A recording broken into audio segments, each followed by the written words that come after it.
الحمد للہ وحدہ والصلاة والسلام علی من لا نبی بعدہ اما بعد فاعوذ باللہ من الشیطان الرجیم بسم اللہ الرحمن الرحیم قد سمع اللہ قول التي تجادلك في زوجها وتشتكي إلى الله والله يسمع تحاوركما ان اللہ سمیع بصیر صدق اللہ العظیم۔ آج ہم 28ویں پارے کا خلاصہ بیان کریں گے۔ سب سے پہلے سورہ مجادلہ ہے، مدنی سورت ہے، اس میں 22 آیتیں، 3 رکوع ہیں۔ پہلی آیت میں قد سمع اللہ قول التی تجادلوک فی زوجہا، اے پیغمبر جو عورت آپ سے اپنے شوہر کے بارے میں بحث و جدال کرتی ہے، مجادلہ جھگڑا کرنے والی کہا گیا۔ سورت کا نام بھی اس واقعے کے پس منظر میں مجادلہ قرار دیا گیا۔ اس سورت میں عام مدنی صورتوں کی طرح شرعی احکام کا بیان اور منافقوں کا تذکرہ ہے۔ اس صورت کی ابتدا میں حضرت خولہ بنت ثعلبہ کے واقعے کی طرف اشارہ ہے، جو اپنے شوہر حضرت اوس بن صامت کی شکایت لے کر آئی تھی، جنہوں نے ان سے زہار کر لیا تھا۔ شکایت کا انداز ایسا تھا گویا وہ جھگڑ رہی ہے، اس لیے انہیں مجادلہ جھگڑنے والی کہا گیا۔ اپنی بیوی کو ماں کی طرح حرام قرار دینا طلاق کے حکم میں تھا، اس کی وجہ سے بیوی شوہر پر ہمیشہ کے لیے حرام ہو جاتی تھی۔ قرآن کریم نے اس حرمت کی ایک حد مقرر کر دی جو کفارہ دینے سے ختم ہو جاتی ہے۔ سورہ مجادلہ کے اہم مضامین یہ ہیں۔ یہ سورت سرگوشی کا حکم بیان کرتی ہے، یعنی اگر دو یا زیادہ شخص دوسرے لوگوں کے سامنے ایک دوسرے کے کان میں بات چیت شروع کرتے ہیں، اس کا کیا حکم ہے۔ جہاں تک حدیث کا تعلق ہے، 3 افراد کی صورت میں 2 کی سرگوشی آداب مجلس کے خلاف ہے، کیونکہ ایسا کرنے سے تیسرے آدمی کے دل میں بدگمانی آ سکتی ہے کہ شاید دونوں میرے بارے میں کوئی خفیہ بات کر رہے ہیں۔ لیکن یہاں جس سرگوشی سے منع کیا جا رہا ہے وہ یہودیوں کی عادت تھی۔ وہ محض مسلمانوں کو پریشان کرنے کے لیے آپس میں کانا پھوسی کیا کرتے تھے۔ یوں حضور اکرم صلی اللہ علیہ وسلم کو سلام کرتے تو منہ بگاڑ کر السلام علیکم یا ابا القاسم کہا کرتے تھے۔ ان آیتوں میں ان قبیح حرکتوں کی مذمت کی گئی ہے۔ البتہ ایسی سرگوشی اور خفیہ مشوروں کی اجازت دی گئی جو نیکی اور تقوی کے بارے میں ہو۔ اجتماعی آداب میں سے مجلس کا ادب بیان کیا گیا کہ جب تمہیں مجلس میں وسعت پیدا کرنے کے لیے کہا جائے تو وسعت پیدا کر دیا کرو، اور اگر تمہیں مجلس سے اٹھ جانے کے لیے کہا جائے تو اٹھ جایا کرو۔ یہ حکم صرف آقا کی مجلس کے ساتھ خاص نہیں ہے، بلکہ ہر باوقار مجلس کے لیے جو دین کے کسی بھی شعبے کے سلسلے میں منعقد ہوئی ہو۔ لیکن یہ کوئی فرض اور واجب نہیں ہے، بلکہ صرف مستحب ہے۔ جو شخص پہلے سے مسجد میں یا کسی اور مجلس میں بیٹھا ہو، وہ اس جگہ بیٹھنے کا زیادہ حقدار ہوتا ہے۔ البتہ اسے چاہیے کہ اگر ممکن ہو تو بعد میں آنے والے مسلمان بھائی کے لیے وسعت پیدا کر دے۔ یہ صورت ان منافقوں کا بھی تذکرہ کرتی ہے جو یہود سے دوستی بھی رکھتے ہیں اور اپنے مومن ہونے پر قسمیں بھی کھاتے تھے۔ ان کے بڑے بڑے دعوے کے باوجود اللہ تعالیٰ نے انہیں حزب الشیطان، شیطان کی جماعت قرار دیے، جو کسی بھی صورت اللہ اور اس کے رسول صلی اللہ علیہ وسلم کے دشمنوں کے ساتھ دوستی نہیں رکھتے، خواہ وہ ان کے ماں باپ، بیٹے، بھائی، قبیلے والے ہی کیوں نہ ہوں۔ ان سعادت مندوں کے لیے رب العزت نے 4 نعمتوں کا اعلان کیا ہے۔ ایک یہ کہ اللہ نے ان کے دلوں میں ایمان کو جلوا دیا۔ نمبر 2 ان کی غیبی مدد کی جائے گی۔ نمبر 3 انہیں جنت میں داخل کیا جائے گا۔ نمبر 4 اللہ ان سے راضی ہو گیا، وہ بھی اللہ کی نعمت اور عطا پر راضی ہو گئے۔ اس کے بعد 28ویں پارے میں سورہ حشر مدنی صورت ہے، اس میں 24 آیتیں، 3 رکوع ہیں۔ آیت نمبر 2 میں ہے وَالَّذِي أَخْرَجَ الَّذِينَ كَفَرُوا مِنْ أَهْلِ الْكِتَابِ مِنْ دِيَارِهِمْ لِأَوَّلِ الْحَشْرِ، وہی تو ہے جس نے کفار اہل کتاب کو حشر اول کے وقت ان کے گھروں سے نکال دیا۔ یہود مدینہ کو شام کی طرف جلا وطن کر دیا گیا۔ اس جلا وطنی کی بنا پر اس سورت کا نام سورہ حشر رکھا گیا۔ اس سورت کے اہم مضامین یہ ہیں۔ نمبر 1، کائنات کی ہر چیز رب العزت کی تصویر، تقدیس اور حمد و ثنا بیان کرتی ہے، اس کی وحدانیت، قدرت، جلال کی گواہی دیتی ہے۔ نمبر 2، یہ سورت قدرت الہیہ کے بعض آثار اور زندہ دلائل کا تذکرہ کرتی ہے، جن میں سے ایک یہ بھی ہے۔ یہود جو کہ عرصہ دراز سے یثرب میں قیام پذیر تھے، انہوں نے اپنی حفاظت کے لیے بڑے مضبوط قلعے تعمیر کر رکھے تھے۔ معاشی وسائل پوری طرح ان کے قبضے میں تھے۔ یثرب والوں کو انہوں نے سودی قرضوں کی سنہری زنجیروں میں جکڑ رکھا تھا۔ ان کا خیال یہ تھا کہ کوئی بھی ہمیں یہاں سے نہیں نکال سکتا، لیکن ان کی اپنے کرتوتوں کی وجہ سے ان پر اللہ کا عذاب آ کر رہا اور انہیں دوبارہ حشر جلا وطنی کا سامنا کرنا پڑا۔ حشر جمع اور اخراج کے معنی میں ہے۔ حشر اول میں انہیں مدینہ منورہ سے شام کی طرف دھکیل دیا گیا، حشر ثانی میں سیدنا عمر فاروق نے انہیں خیبر سے شام کی طرف چلے جانے پہ مجبور کر دیا۔ یہود کا مدینہ اور خیبر سے نکل جانا ایک ایسا واقعہ تھا کہ یہود تو کیا، خود مسلمانوں کے لیے قطعی طور پہ غیر متوقع تھا۔ ان کی معاشی خوشحالی، دفاعی انتظامات، مضبوط جماعتی نظم کی وجہ سے کوئی سوچ بھی نہیں سکتا تھا کہ انہیں بسط ذلت و خواری مدینہ منورہ اور خیبر سے نکلنا پڑے گا۔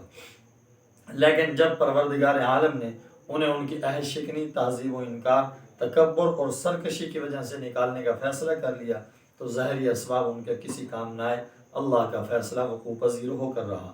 جب یہود کے قبیلہ بنو نذیر کو مدینہ منورہ سے نکال دیا گیا تو بہت سارا مال غنیمت مسلمانوں کے قبضے میں آ گیا۔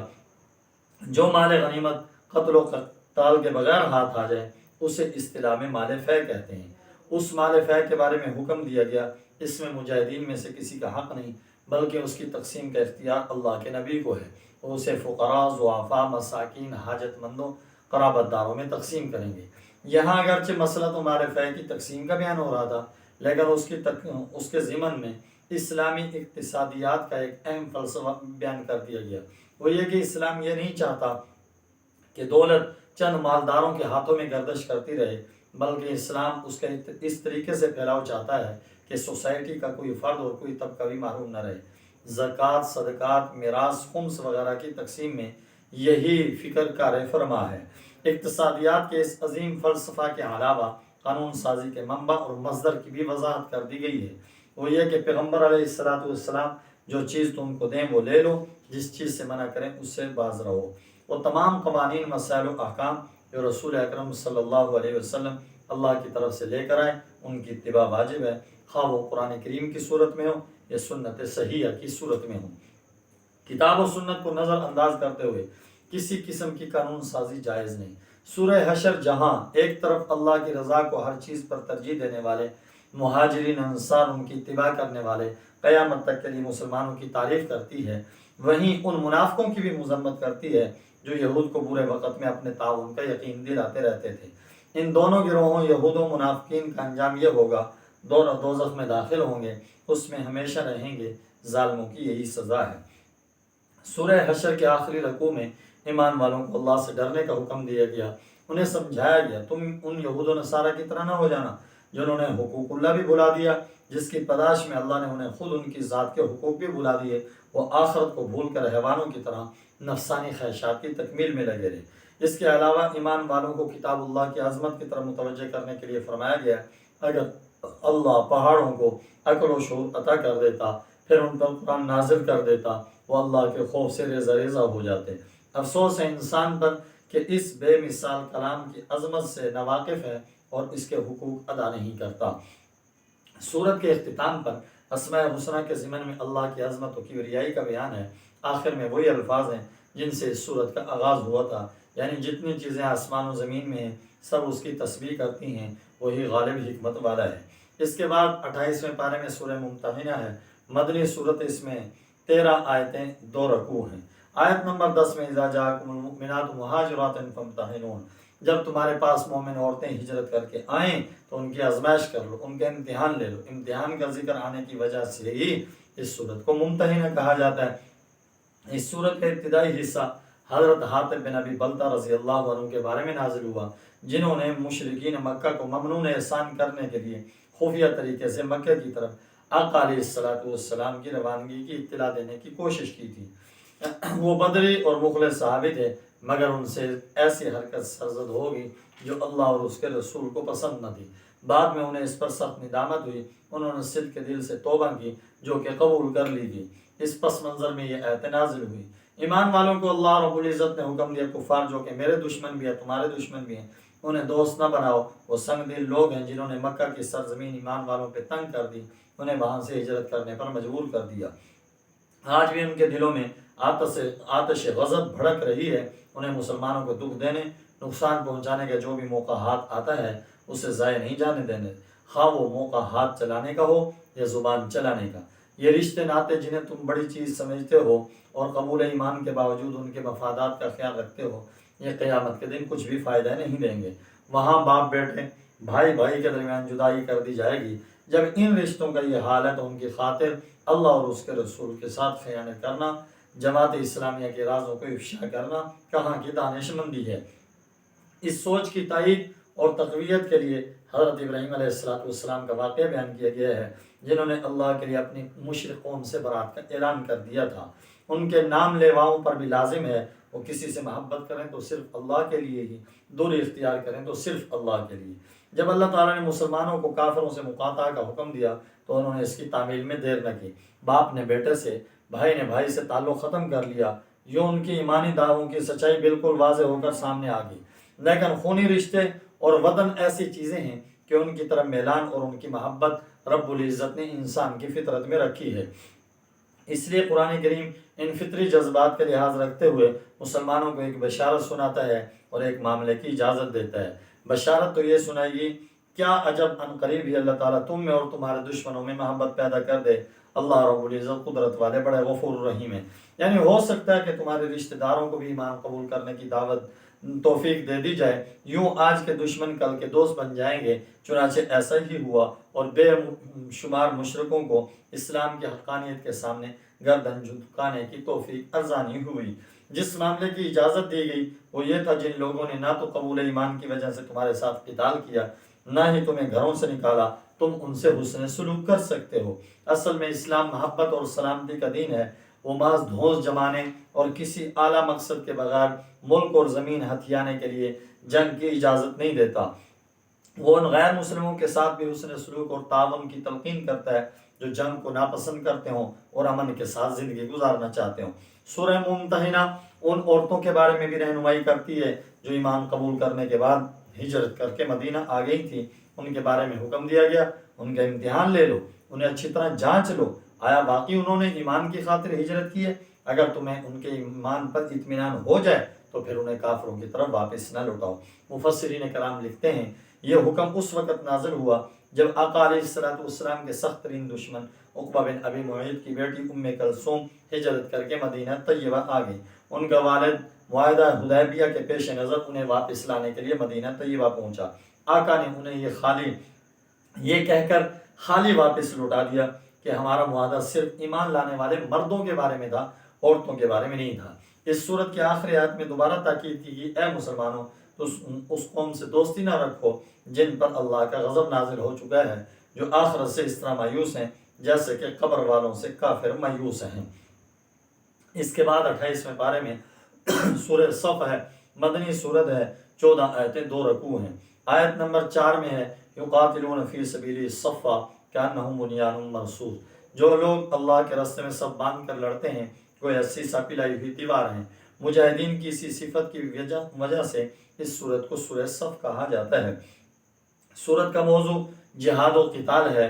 اللہ تعالیٰ کی تسبیح و تحمید کرنے کے بعد مسلمانوں کو سختی سے تنبیہ کی گئی ہے وہ اپنے عہد کی پابندی کیا کریں، جو کو زبان سے کہیں اسے کر کے بھی دکھائیں۔ پھر یہ سورت مسلمانوں کو جہاد کی ترغیب دیتے ہوئے امت اسلامیہ کی وحدت کے تحفظ اور دشمنوں کے مقابلے میں سیسا پلائی دیوار کی طرح مضبوط اور متحد ہو کر کھڑے ہونے کی تلقین کرتی ہے۔ اس کے بعد بنی اسرائیل کا تذکرہ کرتی ہے جنہوں نے حضرت موسیٰ علیہ السلام کی اس وقت مخالفت کی جب آپ نے انہیں قوم عمالقہ کے ساتھ جہاد کا حکم دیا۔ حضرت عیسیٰ علیہ السلام نے انہیں اپنے بعد میں آنے والے نبی کی بشارت سنائی، اس کی اتباع کا حکم دیا تھا۔ بنی اسرائیل نے اس حکم کو بھی پس پش ڈال دیا تھا۔ یہ سورت بشارت بھی سناتی ہے کہ دین اسلام سارے ادیان پر غالب آ کر رہے گا۔ حجت اور دلیل کے میدان میں تو اسے اول روز ہی سے غلبہ حاصل ہے، مادی، سیاسی، ظاہری اعتبار سے بھی وہ دن دور نہیں جب اسلام پوری دنیا پر ضرور غالب آئے گا انشاءاللہ۔ اگلی آیتوں میں سورہ صف مسلمانوں کو ایک ایسی تجارت کی دعوت دیتی ہے جس میں خسارہ کا کوئی امکان ہی نہیں ہے، کیونکہ اس تجارت کا دوسرا فریق وہ اللہ ہے جس کے ساتھ معاملہ کرنے والا کبھی نقصان میں نہیں رہتا۔ وہ تجارت ہے اللہ اور اس کے رسول پر اور اللہ کی رضا کے لیے مال و جان کے ساتھ جہاد۔ اس کا متوقع نفع ہے گناہوں کی مغفرت، جنت میں داخلہ، اللہ کی مدد، دنیا کفر پر غلبہ۔ کاش مادی تجارت اور دنیاوی نفع نقصان میں ڈوبے ہوئے مسلمان یہ تجارت کر کے بھی دیکھ لیں کہ ان کی ذلت عزت میں، مغلوبیت غلبے میں بدل جائے گی۔ سورت کے اختتام پر ایمان والوں سے کہا گیا تم اللہ کے دین کی دعوت اور مدد کے لیے ایسے ہی کھڑے ہو جاؤ جیسے حواری اپنے نبی حضرت عیسیٰ علیہ السلام کے ساتھ اٹھ کھڑے ہوئے تھے۔ آپ دیکھ رہے ہیں سورت کی ابتدا میں خالی خولی باتیں کرنے والے کھوکھلے نعرے لگانے سے منع کیا گیا تھا۔ اختتام پر دین الہی کی نصرت کے لیے کمر بستہ ہونے اور کچھ کر کے دکھانے کا حکم دیا گیا ہے۔ یوں اس کی ابتدا اور انتہا میں پوری مناسبت پائی جاتی ہے۔ اس کے بعد سورہ جمعہ ہے، مدنی صورت ہے، اس میں 11 آیتیں 2 رکوع ہیں۔ آیت نمبر 9 کے اندر ہے اذا نودی للصلاۃ من یوم الجمعۃ فاسعوا الی ذکر اللہ، چونکہ اس میں نماز جمعہ کا ذکر ہے، اسی مناسبت سے اس سورت کو سورہ جمعہ کہتے ہیں۔ اس سورت کا محور جس پر پوری سورت گھومتی ہے اس بار امانت کو بیان کرنا ہے، جسے پہلے بنی اسرائیل کے کندھوں پہ رکھا گیا لیکن وہ اس کا حق ادا نہ کر سکے۔ ان کی مثال ان گدھوں کی سی ہوگی جس پر بڑی متبرک اور علمی کتابوں کا بوجھ لا دیا گیا ہو، اس بوجھ سے اس کی کمر جھکی جا رہی ہو، لیکن ان کتابوں میں جو علوم و معارف، جواہر و اسرار ہیں ان سے وہ قطعاً بے خبر ہوں، نہ ہی ان سے اسے کچھ فائدہ حاصل ہو رہا ہو۔ سورہ جمعہ کا آغاز اللہ کی تسبیح و تحمید کے بیان سے ہوتا ہے۔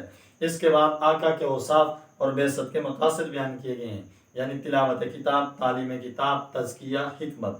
پھر یہود کا تذکرہ ہے جس میں وہی آسمانی یعنی تورات کے احکام پر عمل نہ کرنے کی وجہ سے انہیں گدھے کے ساتھ تشبیہ دی گئی ہے جس پر مقدس کتابوں کا بوجھ لدا ہو۔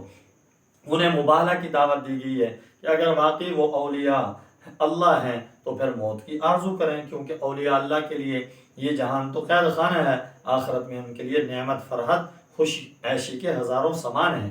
ساتھ ہی پیشن گوئی کر دی گئی ہے کہ موت کی آرزو کبھی نہیں کریں گے۔ چنانچہ قرآن کریم کی یہ پیشن گوئی ہر بہر پوری ہو کر رہی۔ سورت کا اختتام ہوتا ہے مومنوں پر نماز جمعہ کی فرضیت کے بیان سے۔ انہیں حکم دیا گیا اذان سنتے ہی ہر قسم کی تجارت، خرید و فروخت چھوڑ دیا کرو، اللہ کے ذکر کی طرف دوڑ پڑا کرو۔ البتہ نماز سے فارغ ہونے کے بعد انہیں دوبارہ کسب معاش میں لگ جانے کی اجازت ہے۔ اس کے بعد سورہ منافقون ہے، مدنی صورت ہے، اس میں 11 آیتیں 2 رکوع ہیں۔ پہلی آیت کے شروع میں اذا جاءک المنافقون، آیت کے آخر میں ان المنافقین لکاذبون۔ چونکہ اس صورت میں منافقوں کے اوصاف بیان کیے گئے ہیں اس لیے اس صورت کو سورہ منافقون کہا جاتا ہے۔ اس صورت میں منافقوں کے اخلاق، ان کے جھوٹ، ان کی دسیسہ کاریاں، مسلمانوں کے لیے ان کے بغض و عناد، ان کے ظاہر و باطن کے تضاد کو بیان کیا گیا ہے۔ یوں تو منافقوں کا مکروہ چہرہ، قابل نفرت و اوصاف کئی دوسری صورتوں میں بھی دکھائے گئے ہیں، لیکن یہ صورت تو گویا صرف ان کی مذمت کے لیے مخصوص ہے۔ صورت کی ابتدا ہوتی ہے منافقوں کی صفات کے بیان سے، جن میں سے نمایاں ترین صفات جھوٹ، مکر، دھوکہ، ظاہر و باطن کا تضاد تھا۔ ان کے دلوں میں کچھ تھا، زبانوں پر کچھ تھا۔ اس کتاب کا مطالعہ کرنے والے مخلص دوستوں، منافقوں کی نمایاں صفات کا مطالعہ کرتے ہوئے کچھ دیر کے لیے ٹھہر بھی جائیے۔ آنکھیں کھلی رکھنے کی بجائے بند کر لیجئے، دل کی آنکھیں کھول لیجئے، اپنے لیڈروں کا، پوری امت کا محاسبہ کیجئے۔ کہیں یہ نمایاں صفات ہمارے اندر تو نہیں پائی جاتی؟ کیا ہر طرف جھوٹ کی غلاظت، مکر و فریب کے نجاست کے انبار دکھائی نہیں دیتے؟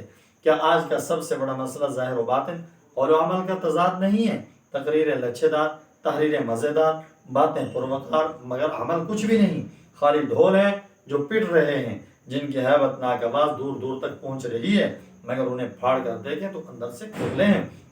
نہ ایمان، نہ یقین، نہ توکل، نہ اعتماد، نہ محبت، نہ معرفت، نہ احسان، نہ احسان، نہ خوف، نہ خشیت، ایمان والی صفت کوئی نہیں، جبکہ منافقت گٹر کی نجاست کی طرح ابل پڑتی ہے۔ منافق ظاہر کے اعتبار سے بڑے پرکشش محسوس ہوتے ہیں، جسمانی اعتبار سے بڑے باوقار، زبان میں فصاحت و حلاوت، انہیں بات کرنے کا ڈھنگ خوب آتا ہے، لیکن اندر سے کھوکھلے ہیں، ڈرپوک بزدل اتنے ہیں کہ کہیں سے کوئی اونچی آواز کان میں پڑ جائے پریشان ہو جاتے ہیں، کہیں ہماری موت تو نہیں آ گئی۔ سامنے آتے ہیں تو حضور اکرم صلی اللہ علیہ وسلم اور مسلمانوں کی تعریف کرتے نہیں تھکتے، لیکن پیٹھ پیچھے ایسی بدبودار باتیں کرتے ہیں کہ اللہ کی پناہ ہے۔ سورت کے اختتام پر مسلمانوں کو سمجھایا گیا کہیں وہ بھی منافقوں کی طرح مال اولاد میں مشغول ہو کر اللہ کے ذکر اور اطاعت سے غافل نہ ہو جائیں۔ انہیں ترغیب دی گئی ہے وہ موت کے آنے سے پہلے خرچ کر لیں، ورنہ موت آ جانے کے بعد سوائے حسرت کے کچھ بھی باقی نہیں رہے گا۔ افسوس مسلمانوں نے اس نصیحت کو پس پوچھ ڈال دیا ہے، اپنے آپ کو یہ کہہ کر تسلی دے لیتے ہیں ہمارا تذکرہ ہمارے مذمت نہیں ہے، بلکہ یہ تو 1400 سال پہلے عبداللہ بن ابی جیسے کچھ لوگ گزرے ہیں ان کا تذکرہ ان کی مذمت ہے۔ گویا قرآن کی بعض صورتیں اور بعض آیات ایسی ہیں جن کا تعلق آج کے زمانے سے بالکل نہیں ہے۔ اس کے بعد سورہ تغابن ہے، مدنی صورت ہے، اس میں 18 آیتیں، 2 رکوع ہیں۔ آیت نمبر 9 میں ذالک یوم التغابن، وہ نقصان اٹھانے کا دن ہے، یعنی قیامت کا دن۔ اسی نسبت سے اس صورت کو سورہ تغابن کہا جاتا ہے۔ یہ صورت اگرچہ مدنی ہے لیکن اس پر مکی صورتوں کا رنگ غالب ہے۔ اس صورت کی ابتدا میں یہ بتانے کے بعد کہ کائنات کی ہر چیز اللہ کی تسبیح و تقدیس کرتی ہے، انسانوں کو 2 گروہوں میں تقسیم کیا گیا ہے، اللہ کی نعمتوں کا شکر کرنے والے، کفران نعمت کرنے والے۔ پھر ان کے سامنے گزشتہ اقوام کا تذکرہ کیا گیا ہے جنہوں نے اللہ کے رسولوں کی تکذیب کی اور اس تکذیب کی پاداش میں انہیں عذاب الہی انہیں چکھنا پڑا۔ یہ صورت ان مکذبین کا بھی تذکرہ کرتی ہے جو قیامت کے دن کو جھٹلاتے ہیں، پھر قسمیں کھا کر یقین دلاتی ہے قیامت آ کر رہے گی، خواہ کوئی اقرار کرے یا انکار کرے، موت کی بات کی زندگی کا معاملہ برحق اور یقینی ہے۔ اس صورت میں قیامت کے دن کو یوم التغابن قرار دیا گیا، یعنی نقصان اور خسارے کا دن۔ قیامت کے دن کافر تو اپنے خسارے کو محسوس کرے گا ہی، مسلمان عابد زاہد انسان بھی حسرت کرے گا، اے کاش میں نے جتنی عبادت طاعت کی تھی اس سے زیادہ کی ہوتی۔ یہ صورت ایمان والوں کو مال، اموال، ازواج کے فتنے سے ڈراتی ہے، ان کے بارے میں محتاط ہو کر رہنے کی تلقین کرتی ہے۔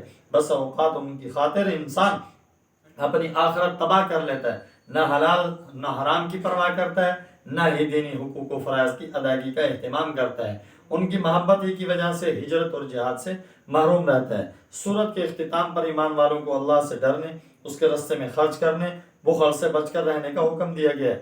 اس کے بعد سورہ طلاق ہے، مدنی صورت ہے، اس میں 12 آیتیں، 2 رکوع ہیں۔ آیت نمبر 1 کے شروع میں ہے اذا طلقتم النساء، جب تم عورتوں کو طلاق دینے لگو۔ چونکہ اس صورت میں طلاق کے مسئلے کو ذکر کیا گیا ہے اس لیے اسے سورہ طلاق کہا جاتا ہے۔ مدنی صورتوں کے عمومی مزاج کی طرح اس صورت میں بھی بعض شرعی احکام بیان کیے گئے ہیں، خصوصاً وہ احکام جو اس دیواجی خانگی زندگی سے تعلق رکھتے ہیں۔ طلاق کی اکثر اقسام اور ان پر مرتب ہونے والے عدت، نفقہ، سکنا جیسے احکام اس صورت میں آ گئے ہیں۔ صورت کی ابتدا میں طلاق کا شرعی طریقہ بتایا گیا ہے۔ مسلمانوں کو حکم دیا گیا ہے کہ اگر اس دیواجی زندگی کو برقرار رکھنا مشکل ہو جائے اور طلاق کے علاوہ کوئی اور دوسرا راستہ باقی نہ رہے تو بیوی کو ایک طلاق رجی دے کر چھوڑ دیجیے۔ یہ طلاق ایسے طہر میں ہونی چاہیے جس میں بیوی کے ساتھ جماع نہ کیا ہو۔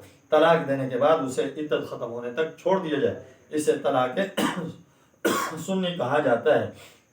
یہ قیود و شرائط اس بات کی نشاندہی کرتی ہیں کہ اللہ کی نظر میں طلاق انتہائی قابل نفرت عمل ہے، اور اگر بعض استثنائی صورتوں کا معاملہ درپیش نہ ہوتا تو شریعت میں طلاق کی اجازت کبھی نہ دی جاتی، کیونکہ طلاق کی وجہ سے خاندان کی بنیادوں میں دراڑیں پڑ جاتی ہیں، جبکہ اسلام خاندانی نظام کے استحکام پہ زور دیتا ہے۔ اس کے بعد سورہ طلاق وضاحت کے ساتھ مختلف قسم کی متعلقہ عورتوں کی عدت بتلاتی ہے۔ نمبر 1 ایسی بوڑھی عورت جسے حیض نہ آتا ہو۔ نمبر 2 وہ بچی جس کا نکاح بالغ ہونے سے پہلے ہی کر دیا گیا ہو۔ نمبر 3 حاملہ جسے حالت حمل میں طلاق ہو جائے۔ عدت کے علاوہ نفقہ سکنا کے احکام بھی یہاں ذکر کیے گئے ہیں۔ ان شرعی احکام کو بیان کرتے ہوئے درمیان میں 4 بار تقویٰ کا ذکر آیا ہے۔ اللہ سے ڈرو جو تمہارا رب ہے، دوسری بار جو اللہ سے ڈرے گا اللہ اس کے لیے مشکلات سے نکلنے کا راستہ پیدا کر دیں گے، تیسری دفعہ جو اللہ سے ڈرے گا اللہ اس کے کام میں سہولت پیدا کر دیں گے، چوتھی بار جو اللہ سے ڈرے گا وہ اس سے گناہ دور کر دے گا، اسے اجر عظیم عطا کر دے گا۔ اس سے اندازہ ہوتا ہے اللہ کی نظر میں تقویٰ کی کیا اہمیت ہے، یہ کہ قرآن کریم کا اسلوب دوسری کتابوں سے کس قدر مختلف ہے۔ یہ قانون کی کوئی خوش کتاب نہیں بلکہ اس قانون پر آمادہ عمل کرنے والی ترغیبات اور ترہیبات کثرت کے ساتھ ہیں۔ سورت کے اختتام پر اللہ کے مقرر کردہ اور نازل کردہ احکام کی پامالی اور مخالفت سے سختی کے ساتھ منع کیا گیا ہے۔ عبرت کے لیے ان امتوں کا ذکر کیا گیا ہے جنہوں نے سرکشی اختیار کی تو عبرتناک عذاب اور سزاؤں کی مستحق ہو گئی۔ آخری آیت میں زمین و آسمان کی تخلیق میں قدرت الہیہ کی طرف اشارہ ہے۔ اس کے بعد سورہ تحریم ہے، مدنی سورت ہے، اس میں 12 آیتیں، 2 رکوع ہیں۔ پہلی آیت میں یا ایھا النبی لم تحرم ما احل اللہ، اے پیغمبر جو چیز اللہ نے تمہارے لیے حلال کر دی ہے تم اس سے کنارہ کشی اختیار کرتے ہو۔ آپ نے اپنی لونڈی ماریا قبطیہ یا شہد کو اپنے اوپر آقا نے حرام کر لیا تھا۔ اسی بنا پر اس صورت کا نام سورہ تحریم رکھ دیا گیا۔ اس صورت میں جو احکام مذکور ہیں زیادہ تر کا تعلق بیعت نبوت امہات المومنین ازواج مطہرات کے ساتھ ہے۔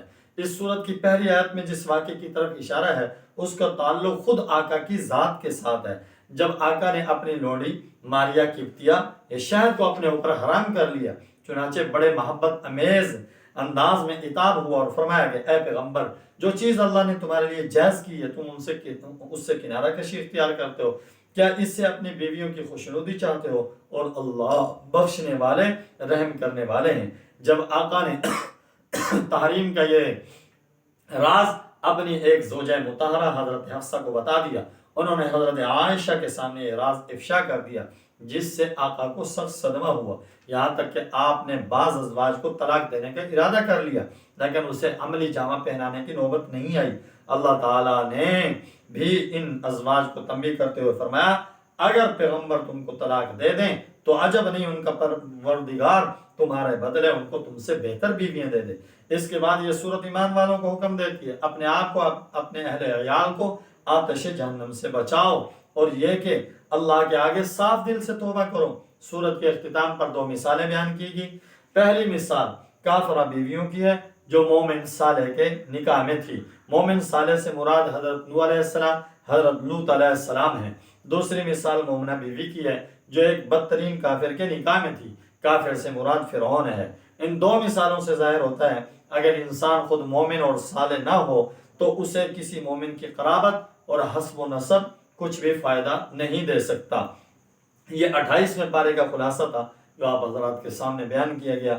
دعا ہے رب العزت ہم سب کو ان احکام پر عمل کرنے کی توفیق نصیب فرمائے۔ وآخر دعوانا ان الحمد للہ رب العالمین۔